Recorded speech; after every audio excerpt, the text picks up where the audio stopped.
So, I got my Excalibur flour mill, and I don't have instructions, but I've had it for a while. I've used it and lost the pan. So I went to Walmart and found a pan that would kind of work and beat it up a little bit with a hammer to get it in there.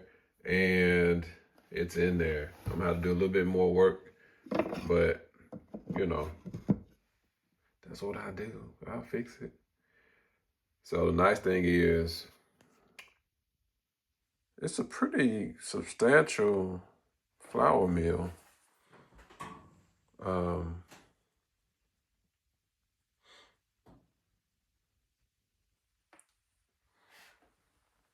it's kind of noisy, but it gets the job done. So I just did some flour, and well, I grinded some rice flour, or some just rice, and turned it into flour. You see, there's two stone mills, and it's not really even moving much. But what it is, the reason it's not moving that much is because of how fine of a grind I got it right now. And it actually has some rice in it. So I'm gonna let it finish doing this thing. This is the hopper. I don't know, I don't know how many cups it'll fill up, but it will fill up a lot. And then, like I say, the catch pan. Let's see if it turns on. See,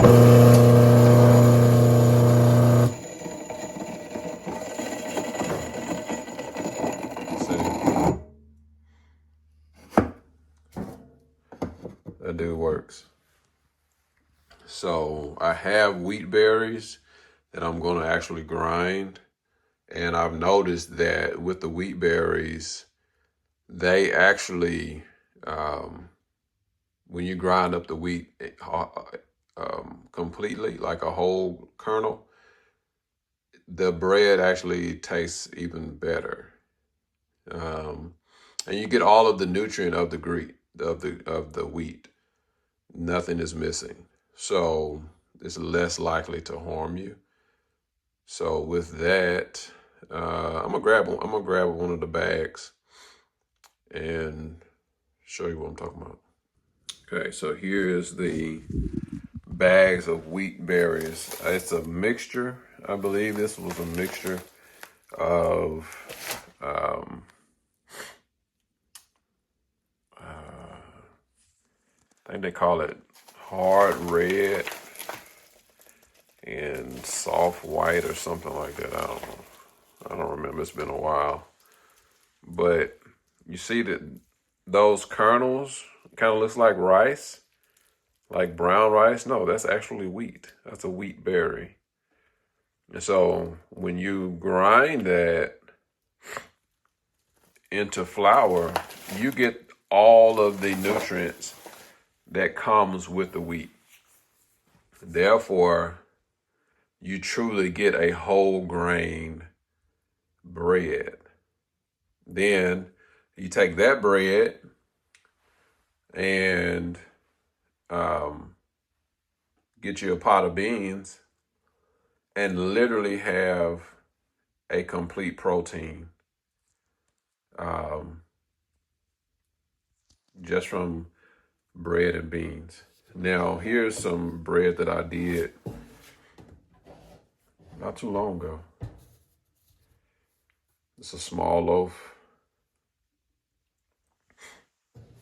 And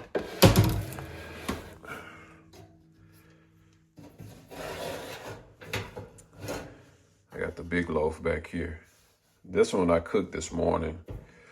And so come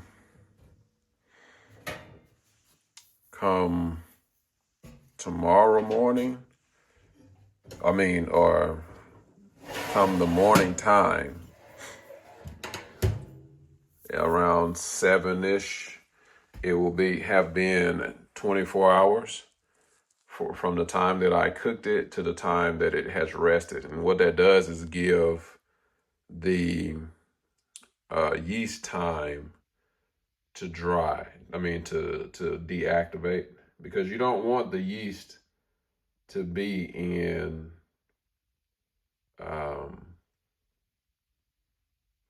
to be active when you go in start eating your bread. That's how people get what they call, I guess, wheat belly, because they're eating it right out of the oven, and that's not good for your gut health.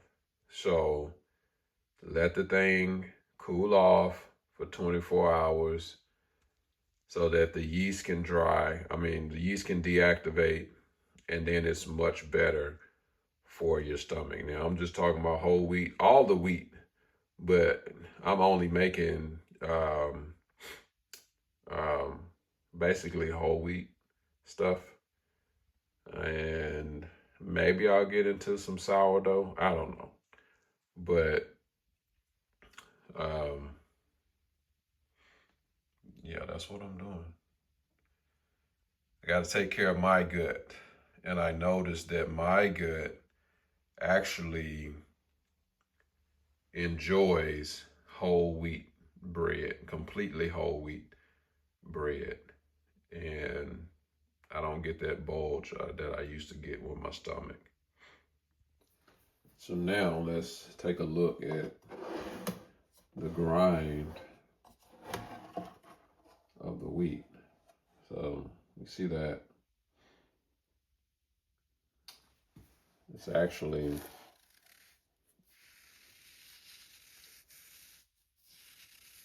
I'm not really sure if that's soft enough or not. I mean, it's pretty fine. It's very fine.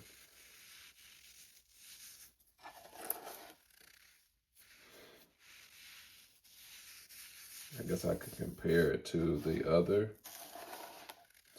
wheat and the other wheat flour, but I think that'll do. I think that'll do just fine. So no biggie. I'm just happy I got my flour meal back. So now I'm gonna make this pan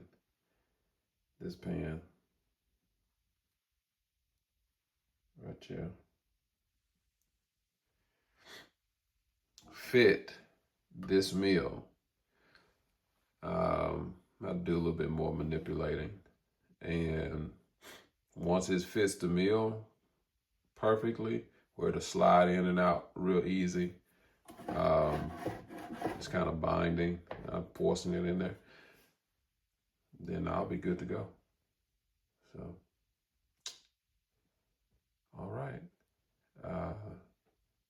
I'm Reginald with the East to West Garden. Just wanted to show not necessarily a new thing, because I've been doing this for years. I stopped though and got lazy and started just buying my bread again, and hadn't picked it up until I was reading a book called Counsels on Diets and Food. And I'm going to say it one more time. Counsels on Diet and Food. I would suggest everybody get that book.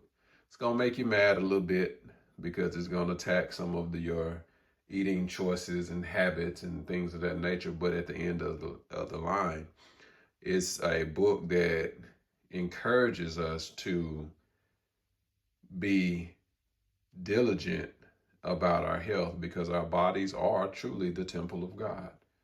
So we shouldn't defile them with the things that we put in.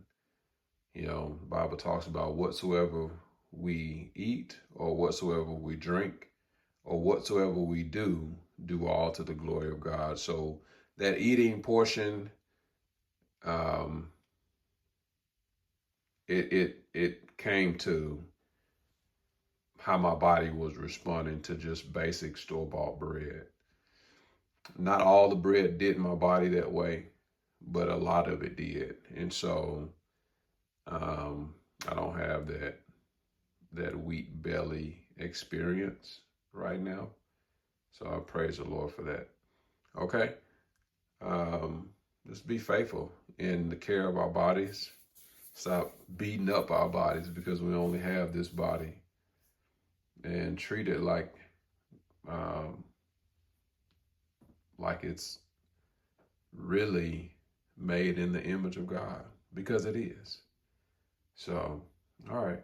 You all have a blessed evening. Once again, I'm Reginald with the East to West Gardens, and y'all have a good night.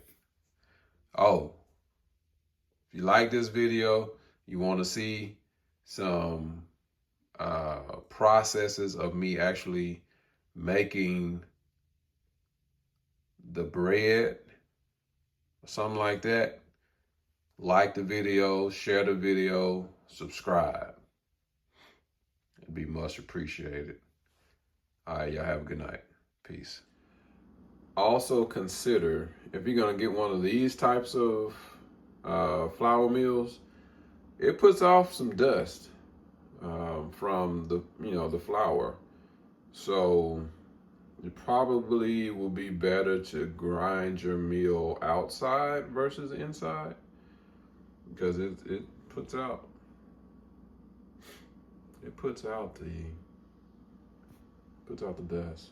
But I just ground one bag, and you see how much flour I got. I mean, that's a lot.